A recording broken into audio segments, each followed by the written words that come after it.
नमस्कार दोस्तों, स्वागत है आप सभी का आपके अपने YouTube चैनल खुशहाल ज़िंदगी में। दोस्तों, आज की वीडियो में मैं आपको तुलसी विवाह की बहुत ही सरल सी विधि बताने वाली हूँ। आपके पास यदि शालिग्राम जी हैं या फिर लड्डू गोपाल जी हैं या भगवान विष्णु की प्रतिमा या फोटो है तो उनके साथ आप सरल विधि से किस प्रकार से तुलसी विवाह की विधि पूर्ण करेंगे, ये मैं आज की वीडियो में आपको दिखाऊंगी। तो जिस स्थान पर आप पूजन करने वाले हैं उस स्थान को पहले अच्छे से साफ करके गंगा जल छिड़क कर पवित्र कर लें। पूजा सामग्रियां अपने साथ रखें। एक चौकी पर पीला रंग का वस्त्र बिछाकर उसमें आप लड्डू गोपाल जी या फिर भगवान विष्णु को स्थापित करेंगे।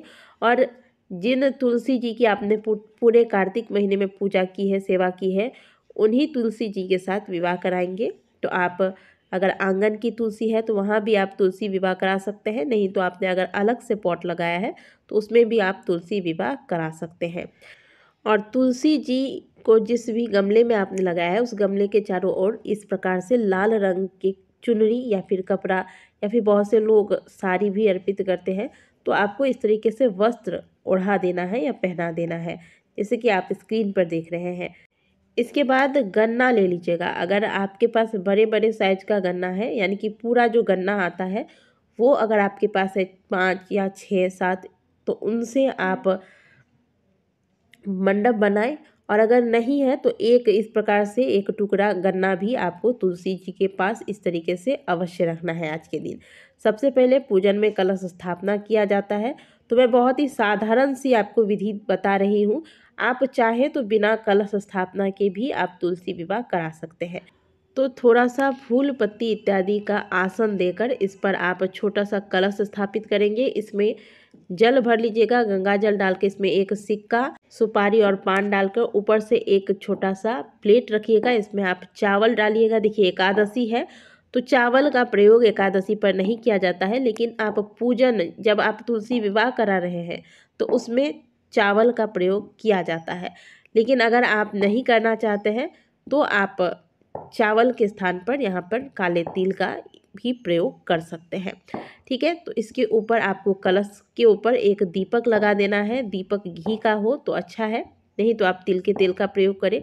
फिर भगवान गणेश की स्थापना करेंगे। एक पान के ऊपर आप सुपारी ले लीजिएगा और इसे गणेश जी मानकर इनकी पूजा कर लीजिएगा। या फिर घर में अगर गणेश जी है, आपकी छोटी सी मूर्ति है, तो आप उन्हें भी यहाँ पे विराजमान करा सकते हैं।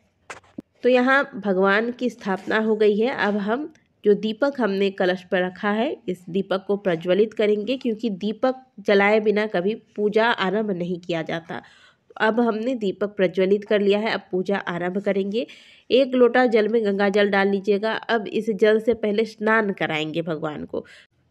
तो इस प्रकार से पुष्प की सहायता से थोड़ा थोड़ा जल छिड़क देंगे भगवान विष्णु पर या लड्डू गोपाल जी पर, गणेश जी पर, तुलसी जी पर भी जल छिड़क देंगे। बहुत से लोग कहते हैं कि एकादशी पर तुलसी जी पर कैसे जल चढ़ाएंगे, लेकिन आप इस प्रकार से जल छिड़क सकते हैं। देखिए, तुलसी विवाह वाले दिन ये चीज़ें मायने नहीं रखती हैं। आप जल भी चढ़ा सकती हैं, दूध से भी तुलसी जी को सींच सकती हैं अगर आप चाहें तो। इस प्रकार से जल छिड़क कर हमने स्नान करा दिया है। पहले भगवान गणेश की पूजा कर लेते हैं। भगवान को लाल चंदन, सिंदूर, तिल इत्यादि अर्पित करके पुष्प चढ़ाएंगे और भोग स्वरूप भगवान को कोई भी आप मिठाई या फल अर्पित कर दें। तो ये सरल विधि से पूजा कर रही हूँ मैं। आप अगर विस्तृत रूप से पूजा करना चाहते हैं तो यहाँ आप भगवान गणेश को जनेऊ, वस्त्र इत्यादि भी अर्पित कर सकते हैं। ठीक है, इसके बाद हम अब माता तुलसी और भगवान विष्णु का श्रृंगार करेंगे। तो तुलसी जी को आज एक लाल रंग की चुनरी अवश्य चढ़ाएं। और अगर आप चाहें तो अगर आपकी तुलसी माता बड़ी है तो बहुत से लोग साड़ी भी लेते हैं आज के दिन और तुलसी जी को साड़ी भी पहनाते हैं। देव उठनी एकादशी पर माता तुलसी को लाल रंग की चुनरी ओढ़ाने से मनोकामनाएं पूर्ण होती हैं। तो लाल चुनरी अवश्य चढ़ाइएगा माता तुलसी को। माता तुलसी को लाल रंग की चुनरी के बाद भगवान विष्णु को अब आपको पीले रंग की धोती अर्पित करनी चाहिए आज के दिन। और यदि आप लड्डू गोपाल जी के साथ विवाह करा रहे हैं, क्योंकि विष्णु और लड्डू गोपाल जी में कोई अंतर नहीं है, तो आप लड्डू गोपाल जी के साथ भी तुलसी विवाह करा सकते हैं। तो लड्डू गोपाल जी को भी आज के दिन नए वस्त्र धारण कराएं और खूब बढ़िया से भगवान को पगड़ी वगैरह पहनाकर दूल्हे की तरह तैयार करें। अब भगवान को हल्दी का तिलक लगाएंगे। भगवान को हल्दी लगाने के बाद तुलसी जी को भी हल्दी लगाएंगे। इसके बाद हाथ में आप थोड़े से काले तिल ले लीजिएगा और इसे 11 बार ओम नमो भगवते वासुदेवाय बोलकर भगवान विष्णु पर छोड़ेंगे और जो बचा हुआ तिल रहे इसे माता तुलसी को अर्पित कर दें।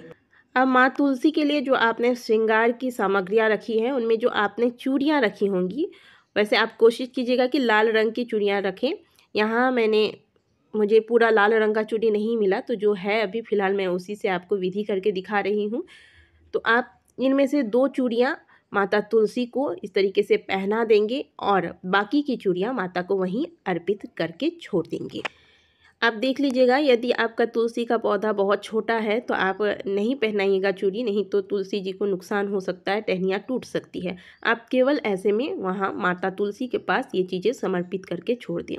अब आप एक लाल रंग की बिंदी ले लें जो आपने श्रृंगार की सामग्री में रखा होगा, उसमें से एक बिंदी लेकर तुलसी जी की एक पत्ती पर इस तरीके से अर्पित करके बिंदी लगा देंगे। अब माला अर्पित करेंगे।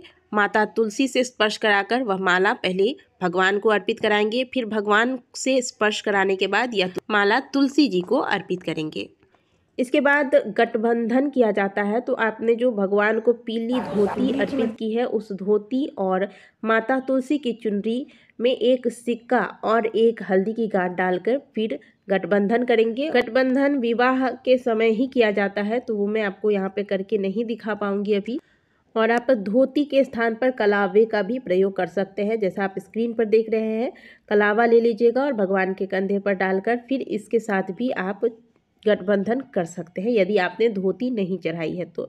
फिर भगवान के हाथों से सिंदूर का स्पर्श कराकर 5 बार तुलसी जी को सिंदूर टिकेंगे। और ये भी हमें केवल देव उठनी एकादशी वाले दिन जब तुलसी विवाह करा रहे होंगे उसी समय करना है। तो मैं यहाँ पे सिंदूर भी लगाकर आपको नहीं दिखा पाऊंगी, बस मैंने आपको बता दिया है कि भगवान विष्णु के हाथ से सिंदूर स्पर्श कराकर इसके बाद तुलसी जी को सिंदूर अर्पित करेंगे।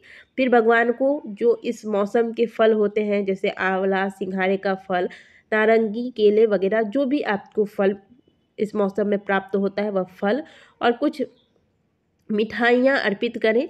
साथ में जो बचे हुए सुहाग की सामग्रियाँ हैं, कुछ सामग्रियाँ तो हमने माता को अर्पित कर दी है, जो है वो फिर माता को वहाँ पर ही अर्पित कर देंगे। आप इसके अलावा ज़्यादा भी सामग्रियाँ ले सकती हैं श्रृंगार की।